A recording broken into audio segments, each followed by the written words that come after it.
안녕하세요. 2025년 7월 23일 수요일 젊은 비전 아침 묵상 시작하겠습니다. 오늘의 본문은 요한계시록 15장 1절에서 8절, 15장 전체인데요. 하나님께서 1절에서 이렇게 말씀하십니다. 또 하늘에 크고 이상한 다른 이적을 보매 일곱 천사가 일곱 재앙을 가졌으니 곧 마지막 재앙이라. 하나님의 진노가 이것으로 마치리로다. 아멘. 일곱 대접의 재앙을 예고하시면서 이것이 마지막 재앙이다 라고 말씀하시는 것입니다.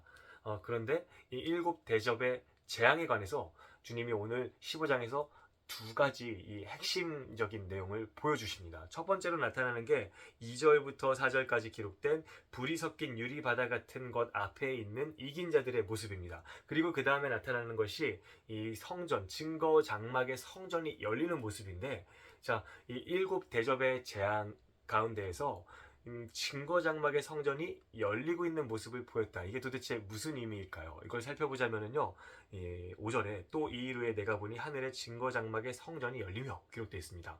이 증거 장막의 성전이 열린다는 말이 다름 아니라 요한계시록 11장 19절에 나와 있는 장면을 다시 한 번 더 주님이 보여주신 거죠. 이에 하늘에 있는 하나님의 성전이 열리니 성전 안에 하나님의 언약궤가 보이며 또 번개와 음성들과 우레와 지진과 큰 우박이 있더라. 아멘. 하나님의 성전이 열렸다는 것입니다. 근데 증거 장막의 성전이라고 굳이 표현하신 이유는요, 이 증거 장막이란 거, 이 성막이죠. 초막이고요. 근데 이 성막이자 초막을 주님께서 출애굽기에서 이 증거막이라고도 하셨습니다. 즉, 이 성막이 의미하는 것은요, 하나님의 임재임과 동시에 주님의 영원한 언약이라는 것이죠. 그래서 이 성전이 열렸다라는 표현 다음에 오늘은 기록되지 않았지만 이와 똑같은 장면을 기록한 요한계시록 11장 19절에서는요, 성전이 열림에 언약궤가 보이더라. 이렇게 기록이 되어 있었다는 것이죠. 즉, 이 증거 장막의 성전이 열렸고 또 언약궤가 보였다. 하나님의 언약을 상징하고 임재를 상징하는 그것이 보였다는 것은요, 결국에는 이 하나님의 지금 선포하고 계시는 이 예언의 말씀이 반드시 이루어진다는 것입니다. 하나님의 약속은 세월이 지나고 아무리 많은 순간과 환경이 지난다고 하더라도 결코 변하지 않잖아요. 풀은 마르고 꽃은 시들어도 영원히 변치 않는 것이 주님의 말씀이고 약속인데, 오늘 이것을 보여주신다는 것은요, 이 하나님의 일곱 가지 심판, 마지막 심판의 예언, 이것이 반드시 성취된다는 것을 보여주시는 것입니다. 그리고 8절도 보시면요, 하나님의 영광과 능력으로 말미암아 성전에 연기가 가득 차매 일곱 천사의 일곱 천사의 일곱 재앙이란 지금 선포하고 계신 마지막 대접을 엎으시는 일곱 대접의 재앙이죠. 그 재앙이 마치기까지는 성전에 능히 들어갈 자가 없더라 기록하십니다. 이 재앙이 마치기까지는 누구도 들어가서 그것을 가로막거나 중단할 수 없다는 것입니다. 반드시 주님의 이 일곱 대접의 심판, 재앙이 이 땅에 쏟아집니다. 이것이 바로 오늘 이 15장에서 강조하시고 있는 첫 번째 지점입니다. 주님의 재앙과 심판은 아무도 막을 수 없고 반드시 이루어진다라는 것이죠.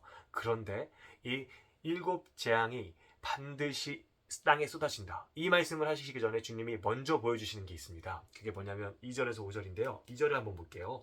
또 내가 보니 불이 섞인 유리 바다 같은 것이 있고 짐승과 그의 우상과 그의 이름의 수를 이기고 벗어난 자들이 유리 바닷가에 서서 하나님의 검은 고를 가지고. 아멘. 자, 누구의 모습을 보여주십니까? 이긴 자들의 모습을 먼저 보여주고 있다는 것입니다. 요한계시록의 구조가 참 계속 이렇잖아요, 여러분. 주님이 무시무시한 심판, 재앙들을 이 땅에 쏟으시는 장면을요, 지금까지 우리가 두루마리에 봉인된 일곱인을 떼시는 어린 양 예수의 모습과 그리고 나팔을 불고 있는 일곱 천사들의 모습을 통해서 계속 봐왔습니다. 그런데 너무나 공포스러운 이 재앙이 쏟아지는 가운데 주님이 계속 우리에게 보여주셨던 장면들이 무엇이었습니까? 이마에 인침받은 자들을 주님이 보호하시는 장면이었습니다. 흰옷 입고 면류관 쓴 이기는 자들의 모습이었습니다. 주님의 백성들을 주님이 보호하시고 그들이 반드시 이길 것이라는 사실을요, 주님이 이 무시무시한 재앙 속에서 중간중간에 계속 우리에게 보여주고 계셨다는 것이죠. 오늘도 마찬가지죠. 마지막 일곱 가지 대접의 재앙, 이것을 말씀하시기 전에 먼저 우리에게 보여주고 계신 것, 요한을 통해서 우리에게 선명히 강조하고 계신 것, 그것은요, 이기는 자들의 모습이라는 것입니다. 그러니까 요한계시록은 누구를 대상으로 기록되었다는 것을 기억하셔야 된다고요? 여러분이요. 이마에 인침받은 하나님의 백성들에게 기록된 말씀입니다. 그리고 이 말세 시대 주님의 이 두루마리의 재앙과 일곱 나팔의 재앙과 일곱 대접의 재앙이 쏟아지고 있는 이 시대 가운데에서 우리가 누구인지를 기억하라는 것이죠. 알곡입니까? 가라지입니까? 알곡입니다. 이마에 짐승의 표를 받은 사람들이니까 어린 양의 인침을 받은 사람들이니까 어린 양의 인침 받은 사람들이라는 것이죠. 너희가 누구인지 똑똑히 기억해라. 이것을 위해서 주님은요, 요한에게 이 심판의 환상을 보여주시기 전에 항상 중간중간 계속해서 이기는 자의 모습을 보여주시는 것입니다. 근데 이 이기는 자의 모습이 어떤가 조금 자세히 볼게요. 먼저 이들이 어디에 서 있는가, 이것이 중요하죠. 또 내가 보니 불이 섞인 유리바다 같은 것이 있고 바로 이곳에 서 있었다는 것입니다. 불이 섞인 유리바다. 언제 등장한 것이죠? 요한계시록 4장 6절에 처음 어린 양의 모습이 등장할 때 이때 등장한 것이 바로 바다였습니다. 4장 6절인데요. 요한계시록 4장 6절입니다. 보좌 앞에 수정과 같은 유리바다가 있고, 네, 예수님께서 앉아 계신 그 왕좌 앞에 수정과 같은 유리바다가 있었다는 것입니다. 지금 거기에 누가 있는 것이죠? 이기는 자들이 여기에 예수님의 보좌 앞에 결국에는 같이 있다는 것입니다. 이 바다라는 것이 무엇일까요?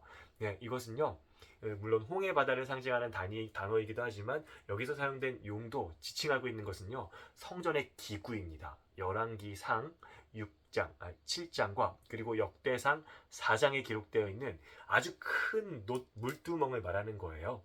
물두멍 12개를 갖다가 부어도 여기에 물이 찰 수 있는 아주 많은 양의 물을 받을 수 있는 물두멍인데, 역대상 4장 6절에서 10절에 보시면은요, 이 바다의 용도는요, 딱 두 가지입니다. 첫 번째는 번제에 사용되는 기구들, 즉 성물이죠. 이 거룩한 예배에 사용되는 기구들을 씻는 용도였고요. 두 번째로는 제사장이 자기의 몸을 씻는 용도였습니다. 여기서 몸을 씻다는 것은 어떤 것을 상징하는 것이죠? 거룩과 성결이잖아요. 즉, 이 유리 바다 앞에 이기는 자들이 서 있다는 것은 이들이 누구라는 뜻입니까? 거룩한, 이 바다에 물로 몸을 씻는 거룩하고 성결된 자들, 그들이 바로 이기는 자들이라고 말씀하시는 것입니다. 근데 구약에서 노수로 만들었던 바다가 아니라 지금 이거 무엇으로 만들었다고요? 4장에서는 수정, 그리고 오늘 여기 15장에서는 유리, 투명한 것으로 만들었다는 것입니다. 이 속이 훤히 보이는 것으로. 그러니까 이것 또한 무엇을 상징하겠습니까? 이 겉과 속이 똑같은 거룩과 성결된 우리가 먹고 선포한 두루마리의 그 말씀대로 삶이 일치하는 그것이 바로 거룩인 것을 말씀하시는 것이고, 무엇보다도 불이 섞인 유리바다라고 말씀하셨잖아요. 이 불이 상징하는 불이 과연 무슨 불일까요? 성령의 불이겠죠. 유리 바다 속에 있는데 불 타고 있다. 이 말이 안 되잖아요. 떨기나무 가운데 내리셨던 그 성령의 불, 이것을 보는 것만 같습니다. 그러니까 우리의 이 모든 찌꺼기와 죄악들, 이 가라지와 같은 모습들을 전부 다 태워버리는 그 유리바다 앞에서 거룩하고 성결한 이기는 자들이 서 있었다라는 것입니다.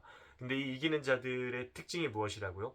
하나님의 종 모세의 노래, 어린 양의 노래를 부른다는 것입니다. 모세의 노래, 우리가 출애굽기 15장에서 함께 봤잖아요. 홍해를 건넌 다음에 모세가 노래를 부르잖아요. 우리를 구원하신 하나님의 영광을요. 이기는 자들의 특징이 바로 이것입니다. 구원의 노래, 어린 양 예수의 승리의 노래, 이 찬송이 터져 나온다는 것이죠. 이 말세와 어려운 재앙이 쏟아지는 때를 살아가고 있으면서도요, 주님을 향한 찬송이 원망과 불평이 아니라 주님을 향한 감사의 찬송이 터져 나오는 것이 이긴 자의 모습이고, 너희는 바로 이렇게 살아야 된다라는 것을 강조하시는 것입니다. 또한 이 2절에서 이 승리자들의 모습을 통해서 우리에게 강조하시는 것은요, 바로 대적이 누구인가, 이들이 그래서 누구와 싸워서 이겼는가, 이것을 강조하시는 거죠. 우리가 싸워야 될 대상은 누구일까요? 이 쏟아지고 있는 재앙과 맞서 싸우는 것일까요? 아니죠. 우리의 싸울 대상은요, 바로 이들입니다. 2절을 다시 한번 볼게요. 또 내가 보니 불이 섞인 유리바다 같은 것이 있고 짐승과 그의 우상과 그의 이름의 수를 이기고 벗어난 자들.